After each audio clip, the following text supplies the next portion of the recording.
DBH eta batxilerren oso nabaria da ikasle eta irakasleen arteko harremana oso estu dela. Oso estu dela, edozein arazo edo laguntza behar baduzun, momentu ondo zure gainean laguntza eskaintzen talan.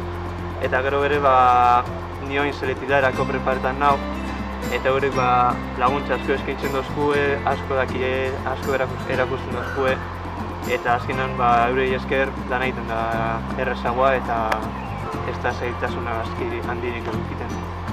Bai, azken batean batxilergoko bizizea gatza da, saia presio asko dekogu, nota eta etorkizunari begire, baina irakasliek dekien tratua gugaz oso ona da, asko preocupaten direz gutaz, eta eurez nahi dauen bakarra da gure onerako edo bideratzea gure bizizea. Eta horretan oso posina